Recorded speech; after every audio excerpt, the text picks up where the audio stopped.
Christman, the founder of HR Tech Advisor and co-founder of HR Tech Alliances.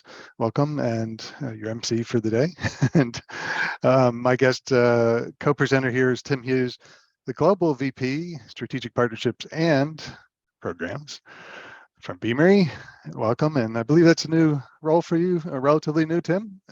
Can you introduce yourself, share a little bit more of your background, and then we can dive into the topic. Sure. Thanks, Ward. So hi, everybody. I'm Tim Hughes. Just joined Beamery about a month ago. Super excited about it. Working with my colleague who's on the line with me here, Jim Griffin, to build out our partnership ecosystem and our programs.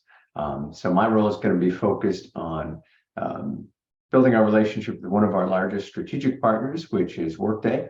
They're also a venture investor in Beamery, and also building out our services partners ecosystem for partners to implement and advise customers on Beamery usage. So really excited about that. My background has been 20 plus years in SaaS-based HR technology, all on the alliances side. So most recently came from Qualtrics, where I ran our partnerships with, actually ran a partner team of 5 in North America. Prior to that, I was 3 years at ServiceNow, running our alliance with, excuse me, with Accenture. And then prior to that, 12 and a half years with SAP SuccessFactors, where I had a couple of different roles during that time, everything from building our implementation and sales partners in Latin America to running big SI relationships like Deloitte. So very happy to be here and talk about marketing today. Fantastic. Well, thank you. And Jim, as kind of I think on my end, the easiest one was collaborating on content with partners, and I had the chance to do it at Talent a couple of times with webinars. It was really easy to kind of discuss which common customers you have with a certain partner, kind of bring everybody in the room and discuss different use case. We did it with, like, being in the job advertising space. We did it with a couple ATS technologies. We did it with HRIS, and every time, like, it's a good opportunity to solidify the relationship you have with the buyer, but also with your partner. And this could be taken out to a lot of different aspects of your marketing strategy. It could be events. It could be taken to an ebook of best practices with a joint integration. So really, content for me was where I noticed the most impact. Oh, nice. A great example. Thanks. Thanks, Matt. Anyone else have, Rene, I think you had your mic off there for a second. Did you want to share something? Yeah, the one thing that I think is important, especially in partner programs, is thinking about ways that you can demonstrate value in the partnership, right? So a lot of times what I've seen in partner programs, it's all about, let's get a whole bunch of leads and see where they generate or what they generate, where they will end up. But I think there's an important piece within the partnership to say, okay, if we bring in, 10 new leads, let's work together to demonstrate value, because there's data that's needed from, both sides of the partnership to figure out, what the end result is, or what type of return on investment that you're getting with a particular new client. And I think that's very often overlooked because people are just like in this lead race. And, there's some short-term wins that you're trying to demonstrate, which is important. But I think it's important right from the beginning with the partnership to say, okay, how can we work together to show this value that we bring together, rather than just, a logo soup of saying we've got, X new customers. It's, as an example, we worked hand in hand with SuccessFactors. We're able to demonstrate an ROI within, a 6-month period. And that type of lead then leads into the content that was just talked about to then really kind of fuel, the next type of marketing programs as well. So that kind of upfront objective of how do we work together to create data and ROI or some type of return on investment is really important. Mm-hmm. Yeah, completely. Yeah. Thanks for that. Absolutely. I think that's super important. I love where you take that into the content, right? And I think one thing that has worked for me in the past has been looking at that content and doing more thought leadership, right? And where you get out there and it's less of a sales pitch and more of trying to own a certain message within the market. And I think when you can get that and demonstrate that value, as you said, Rene, to prospects and clients, you're very far ahead. So love that approach. Yeah, great. And we're going to talk about the measuring, as you mentioned, Rene, in just a minute. But Jim, I think maybe you had your hand up. Did you want something to share? Well, I'll build upon what Rene just said, because I couldn't agree more. Too many times I've seen you have a good partnering campaign and strategy, and then you go off in your separate spaces and you sell in parallel. And Rene is dead on in that's a huge miss, because the whole idea of the sum of the parts greater than the whole, which you put together in your messaging and the content for whatever the campaign happens to be, coupled with where you started, Ward, selling with the end in mind. And specifically, what does success look like from the eyes of the customer, who is ideally enjoying the combined offering in the end state and understanding all of the parts that go into driving that success. And that's the ultimate mission. It's only a success if it's successful in the eyes of the client, and that the combined offering has a measurable realization of value above and beyond what they would have had if we weren't doing this together. So crafting that message, being thorough, and then keeping together ultimately to drive those client outcomes is, I think, the ideal objective when you're doing some of these things. Sometimes easier said than done, but if you do the proper planning of what you're going to do, and then you stay with each other for the whole mission, so to speak, the customer ends up winning far greater than they would have alternatively. Yeah, completely, Jim. Thanks for sharing that. And over the 30 years I've been selling into the HR tech space, it hasn't always been with partners, but when it was the best. And the customer, gatherings, whether it be a user conference or conference, customer conference, whatever they're called these days. Yeah, that's a great way to not just cross-pollinate with your customer base, but certainly, with your partners and bringing them in. And sometimes it's a rare treat, but I'm hoping to see, more than just the large providers doing those kind of customer events, bringing their partners together on a regular basis, either regionally or globally. I think those are going to be the bigger wins, coming together, because it's all about the customer and not just getting new ones or upselling them, but also, keeping them happy, right? Because customer loss is, often sometimes a big issue, right? It's, I don't know if this might be a good segment or segue to the topic of measuring, MQLs or PQLs, as Jim shared recently with me, partner, leads, right? So how do you measure that, and who gets credit? If it's a customer event and your partners are there, the leads come through, who's tracking, who's measuring it? Love to hear some thoughts there, or Tim or others. Yeah, let's start a big fight on this call right here, right? I think, given our audience, maybe the PQL side will weigh in heavier, but yeah, I really dislike MQL, PQL. Did it come from a sales development rep? Did it come from something else? I mean, we're all trying to generate the same thing, right? So we're all trying to generate revenue. And I think internal fighting over who got credit for this lead is very outdated, right? Because as we've all just talked about, right, we're sending messages out to clients on social media, one-to-one, at events. If you've got a partner that's been speaking with a prospect or a customer of theirs for a few months behind the scenes, and then an SDR calls in and they just happen to get the timing right, and that customer is now ready to talk, or, they go to a marketing event because, oh yeah, Beamery is top of mind. I've been speaking with, in our case, maybe Accenture or Workday. Beamery is great. We're hearing that name a lot. I'm going to go to this event or go to this webinar. Who generated that lead, right? Who should get credit for that? I think it should be, it's a team effort. I'm very much about the company as the team, and not breaking down, did the offense score that point? Did the defense score that point? Was it special teams? Or I guess I should use World Cup. terminology and not US football. Was it, oh boy, here we go. Was it the strikers? Was it the midfielders? Was it the defense? You know, we all have to contribute. And I know sometimes measuring that is harder to do, but I think we need some new metrics to measure that. Which, Tim, in your background, these different companies you're with, which, what process seemed to work best for you? Was it, everything went into Salesforce or CRM or something?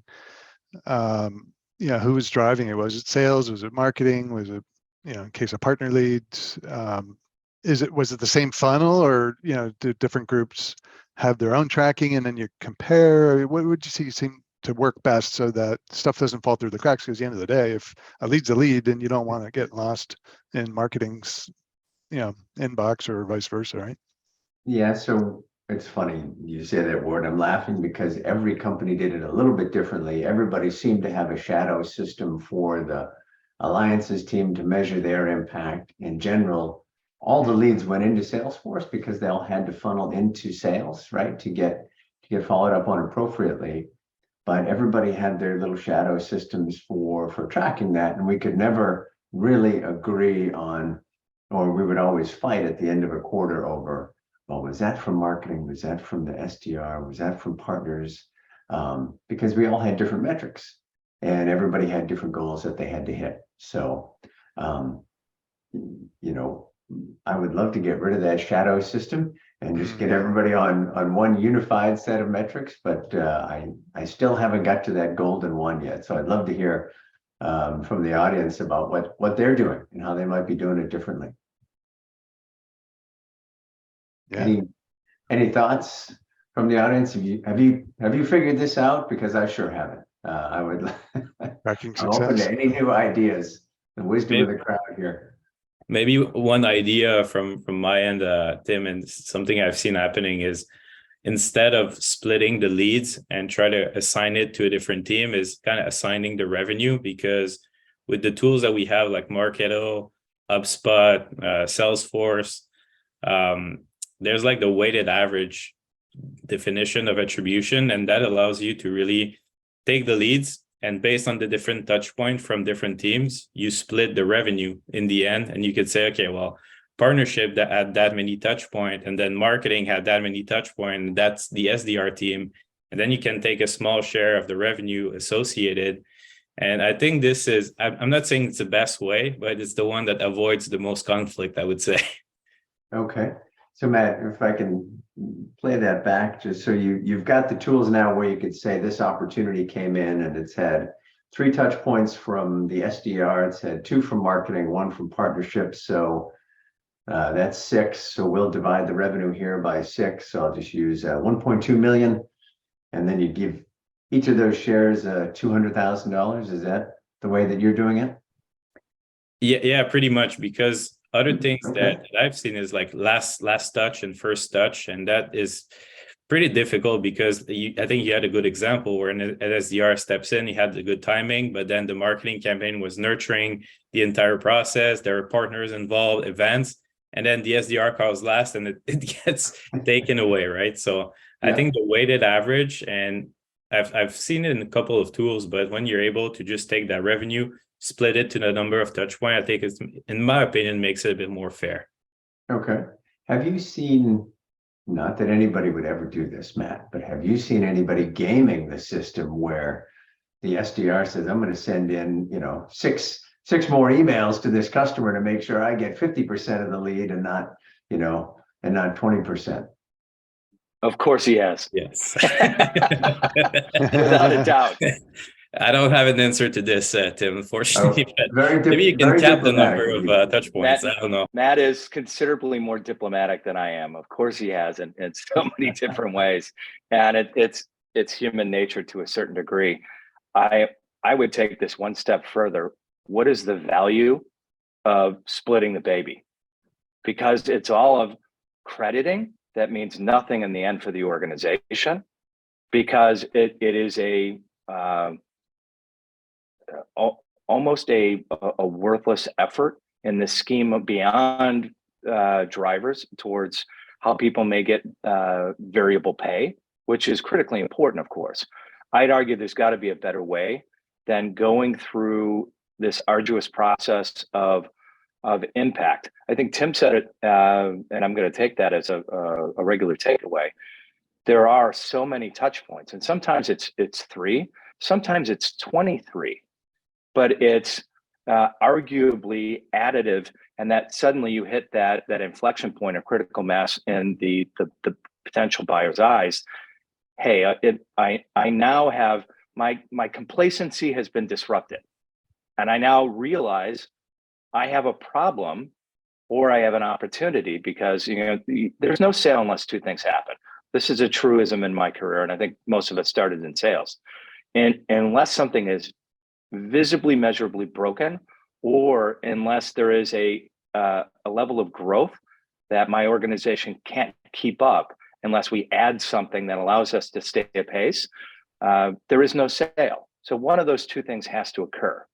And often we're being challenged in sales and in partnerships and in marketing and in lead gen to create a level of understanding within the eyes of the potential buyer that I do have an issue and I need to address it, which at that point, provided there's budget, the opportunity becomes qualified.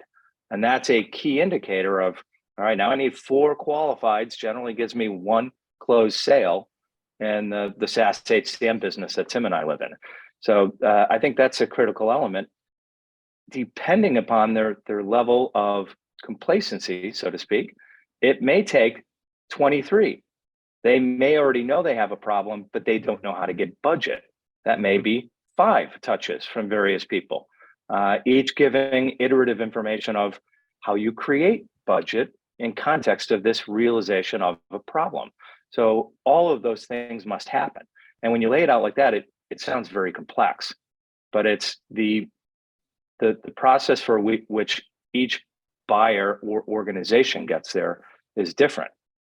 And then it's incumbent also to state that then there's a second thing. Assume you win over the soon-to-be client and you've won a selection. There is a second sale that happens. There is a finite pool of funds to be spent by any given company. And you may win that particular pursuit against the competition for that project, but then that project has to compete with every other project, with every other project in the organization that believes there's a higher ROI for what they're doing versus what this project outlines. And you often don't have line of sight into somebody else is trying to take your piece of the pie that you've just gotten approval for, and suddenly it gets taken away. And that's when you lose to the virtual no decision. Well, there has been a decision. You just weren't aware that there was a secondary battle for those funds in the first place. That's why you got to tie that thing down all the way through. Yeah, totally. And Jim, you shared something there about, the, I guess, incentives, or, if there's people's, pay is being affected by this in different departments, it's nice that that there's discretionary or, measurable type bonuses and things like that everybody can, win without having to game the system. Which is a good question there, Tim. That segues kind of into the next topic I'd like you guys to talk about a little bit is, measuring the money side of it. And, there's, I'm still surprised sometimes how I hear from even the largest of the large, like I think Oracle and IBM, for example, they, we can't take commissions because we have consultants, and if it's seen as a conflict of interest, so you can send us, we'll send you leads, but don't send us commission checks. And I'm thinking there's got to be a way around that, because wouldn't that, incent the salespeople or others to be more proactive in keeping your mind, your solutions top of mind, especially if you're a formal partner? How does that, the flow of commissions, if it's not both ways, or the money flowing, is that not important? Does money matter?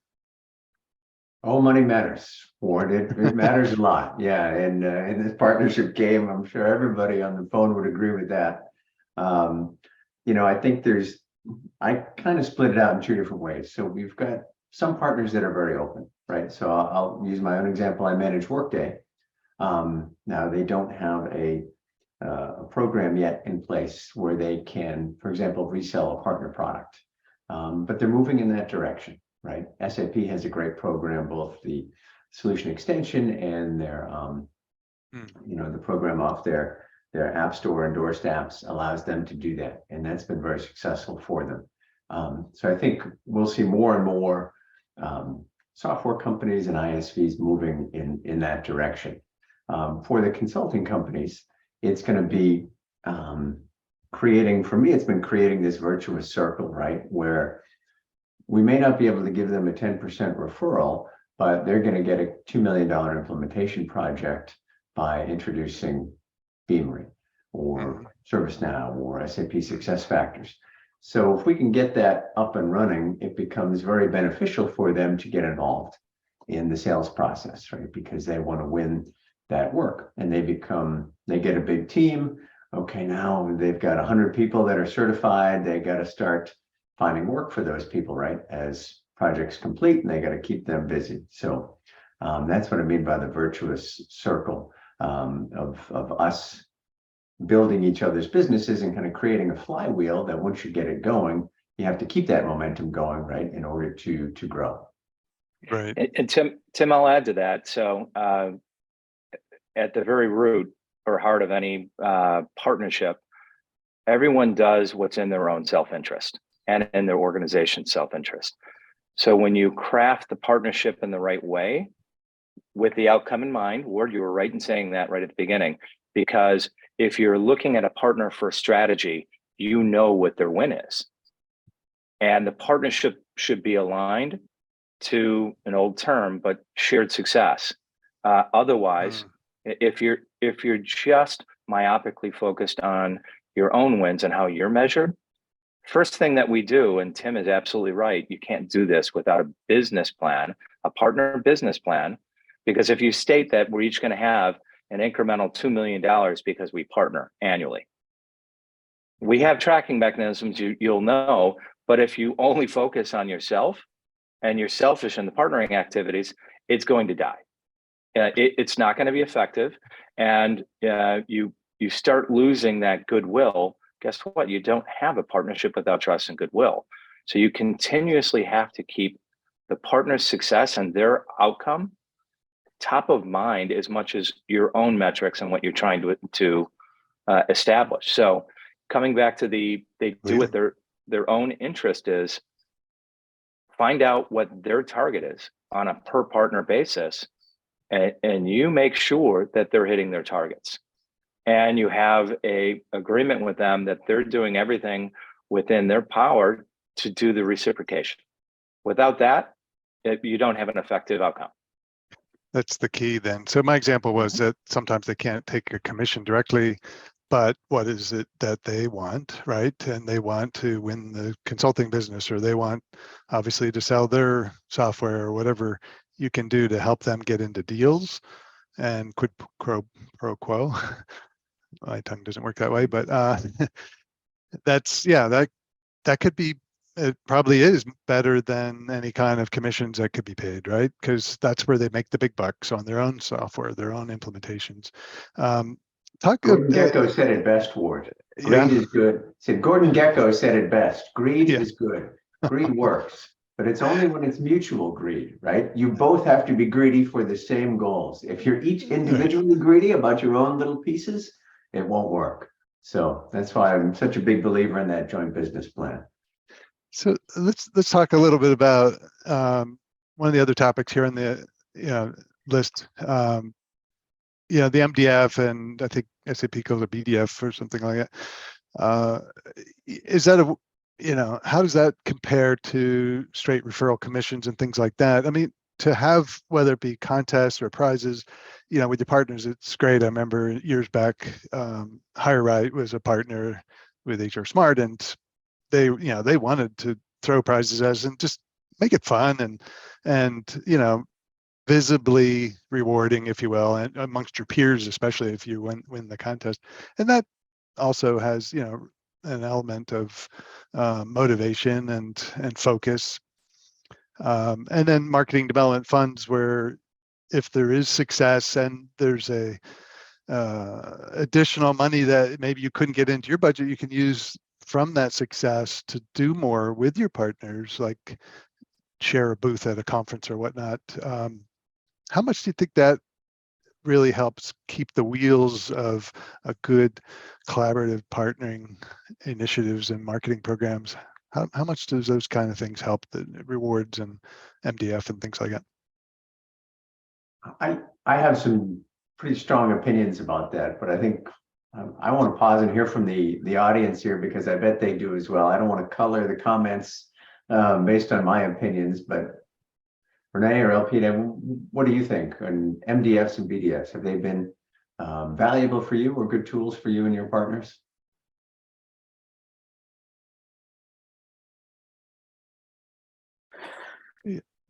That's a tricky one. I've seen both sides. Sometimes MDF.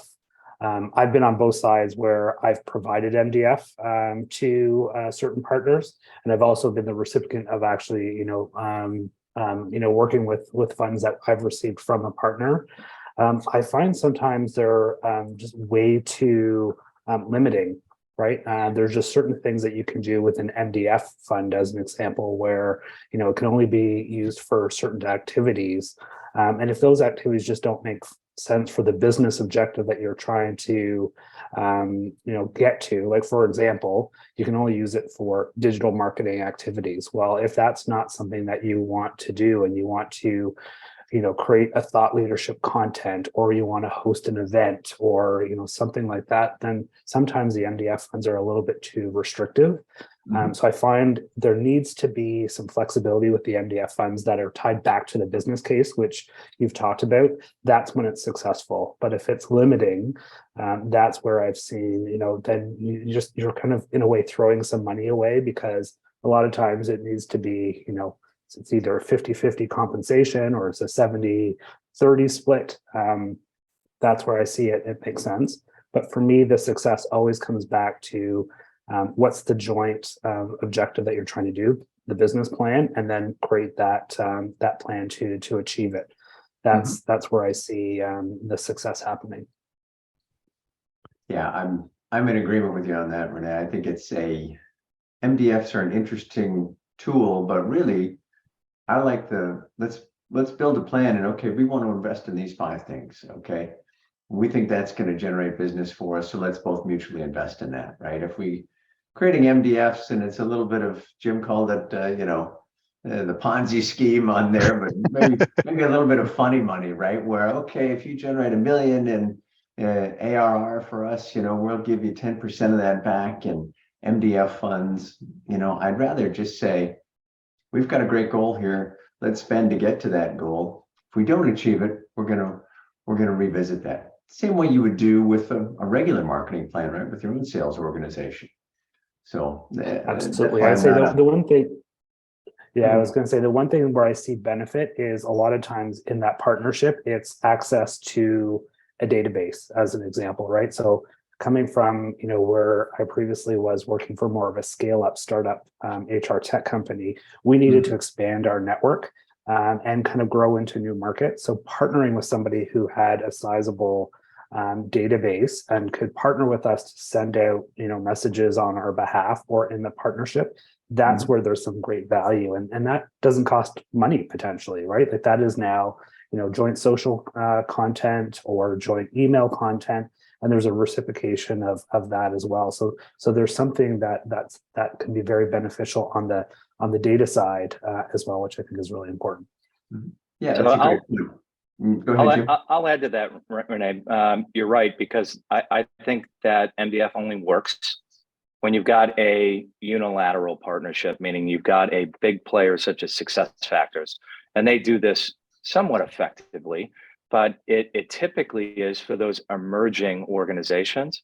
And we all want to partner with a SuccessFactors or a Workday because they are a very big lake that are pre-stocked with fish, AKA clients that you want access to. And SuccessFactors, and the reason I call it, laughingly a Ponzi scheme is because there is significant rev share for the privilege of selling into their clients, being allowed into their ecosystem, and they dictate the terms of that. And they have, pretty steep price per win that you have to pay in for rev share, depending upon which program you're in. And that after you hit, touch points, I feel like they give you your money, a small portion of your money back. They've already invested into that program.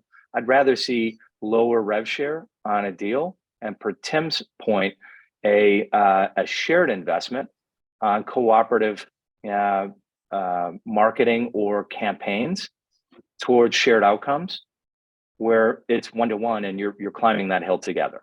That's my preference, and I think the pendulum tends to go back and forth. I think we've swung too far in some areas with rev share, and other organizations, to Tim's point, Workday, don't have anything. So you got to find that balance somewhere in the middle, and hopefully the ecosystem as a whole is moving towards that best-in-class marriage of investment, rev share, and cooperative engagement. That's my nirvana. We're not there yet. Yeah, no, it's great to have nirvana in mind, because you need to pursue those goals and to help your partners be successful as well. And we've got about 10 minutes left here before the next session, which is going to be about a new HR tech show that's spinning up out of the learning space in London in May. But one of the things on the agenda for this topic here is events themselves. Which types of events Tim, have you seen help really go to market with your partners and drive results that you want, those deals, those introductions, or whatever it is that leads to success that you can easily measure and celebrate? Any thoughts on that, Tim? Yeah, a lot. So I think we've now seeing during the COVID times, right? We saw the big events kind of go away, and even the small events. So we had to move everything virtually. I still am a big believer in face-to-face and getting out there and meeting customers and meeting salespeople from your partners and really building relationships with them one-on-one. So for that reason, I do. I still believe in the big user conference. The Success Connects and the Workday Risings. Those types of events definitely have use. But I think they're only really useful if you do a lot of upfront planning, and you know exactly who you're going to be meeting with, if you've got the prospects lined up, if you've got good alignment. In fact, a lot of that is as much building the relationship between partners as it is, reaching out to prospects. So I think a lot of that gives you great access to sales leaders that you might not see every day, sales teams that you might not get into, industry focused groups within those companies. So it's a great way to build those relationships effectively in a small amount of time. So I'm still a big fan of those. Just got back from Workday Rising a few weeks ago over in Stockholm. Going to be attending Workday Sales Kickoff in February. So a big believer that getting out there and meeting people face to face at these events is still critical. Yeah, it's great to hear that, and certainly, the face to face is better than the virtual in my book, but it does take a lot of time to make that investment to be there. And I mean, going to Sweden is a big trip, right? And I know, Jim, you'd come onto our town hall meeting and shared some of your thoughts around the Workday Rising, and I guess it was Orlando, and how amazingly successful that was. What has been your experience in terms of the customer conference, maybe compared to like the sales kickoff and things like that? Are they equally kind of amazing, or is it? Well, you have to do both. You have to have access to both. They're different objectives. The the customer conferences should be customer focused. And the best organizations, and Tim said it perfectly. I don't have much to add to that, actually. Almost brought a tear to my eye, actually, Tim. The objective, and it should be client outcomes or client engagement. And the idea that you're just going to magically have a great show because you've shown up, but you haven't done a huge lift prior and planning and scheduling with these folks. When you have an amazing show, you've done 90% of the work prior to that show itself. You already have a litany of clients scheduled to come to your booth for or prospects in this case, and you've got shared reach out from the partner to help you get access to the clients, get a commitment to show up, and an idea of what's going on in their organization versus trying to uncover that in a very chaotic environment. It just doesn't work that way. So all of the most successful outcomes have been when most of the work was done in advance.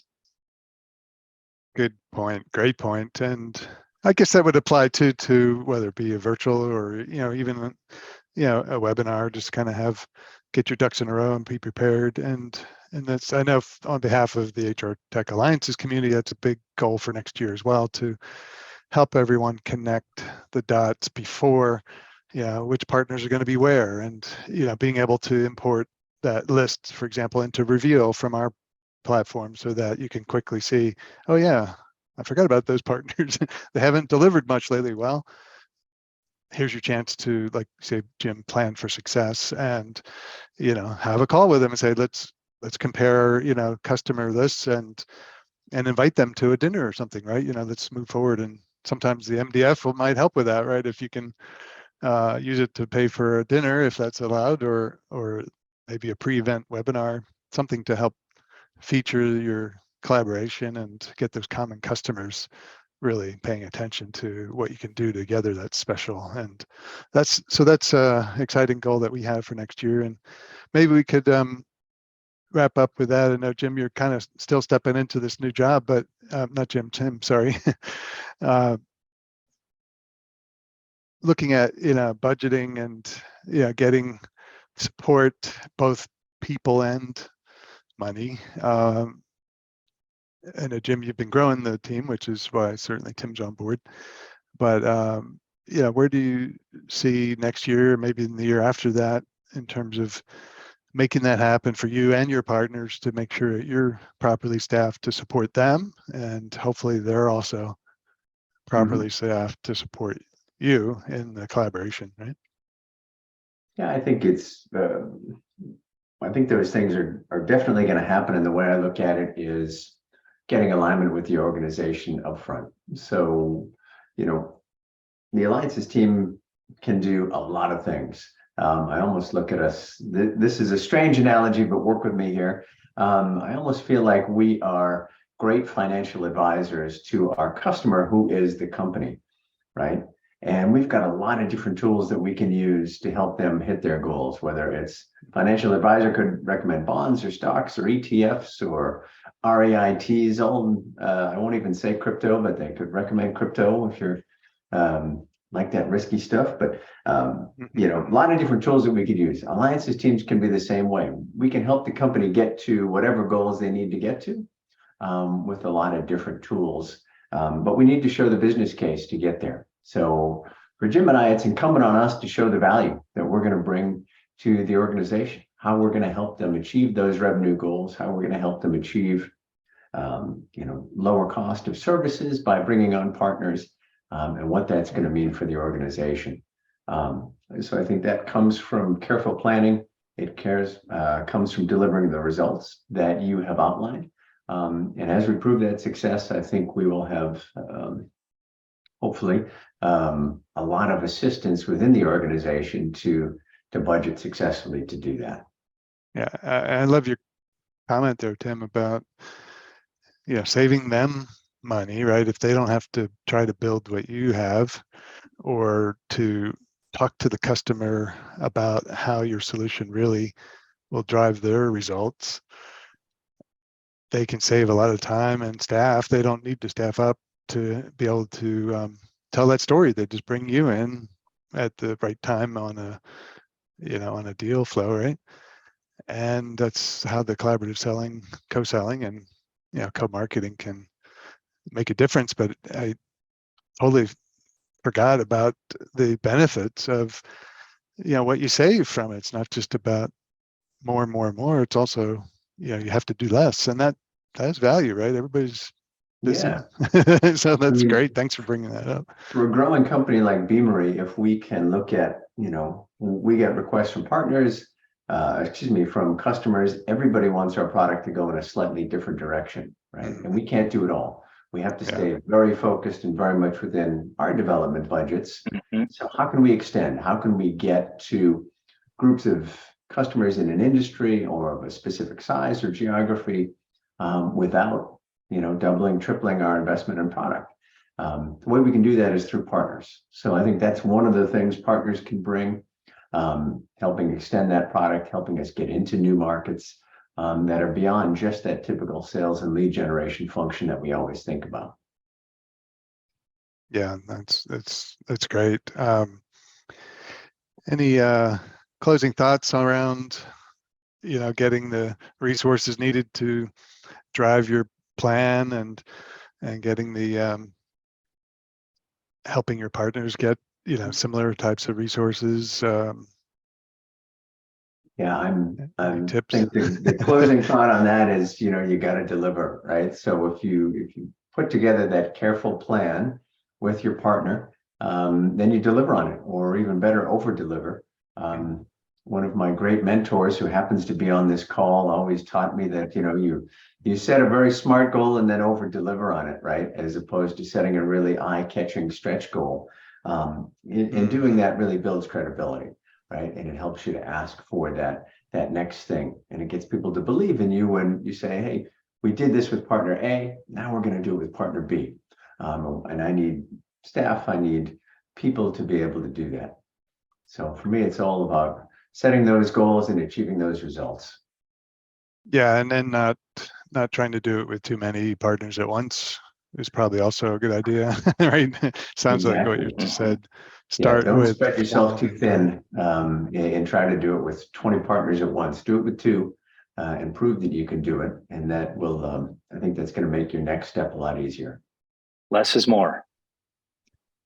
Yeah, it's so true. And, we monitor a lot of the news that goes out and try to filter it down. But it's amazing, there are a lot of partner announcements made, but nothing really happens after that. It's like, all right, what was the plan there? Or was that a result of, some drinks at a conference or something? It takes some real planning and real focus to drive the results and to deliver, like you say, for your partners. I think it also takes one final point on that. I think it's incumbent on us to have the kind of the fortitude to say no to the rest of the organization. And that can be tricky, when your chief revenue officer calls, your CEO calls, "Hey, I had this great conversation at this event," or, "my venture investor and introduced me to this company, and we think we can do some great things together." And you look at it and you say, "Yep, that's possible, but we need these 5 resources and it would take us off track." So sometimes saying no to people high up in your organization can be the best, hardest thing you have to do, but the best thing you can do to keep yourself on track and not distracted. So it's a good lesson, and diplomatically saying no is probably good for all of us. Yeah, totally. So we need to wrap up there. Thank you, Tim, for those comments. Thank you, Ward, for the opportunity. Really appreciate it. Yeah, no, it's really great, really refreshing conversation.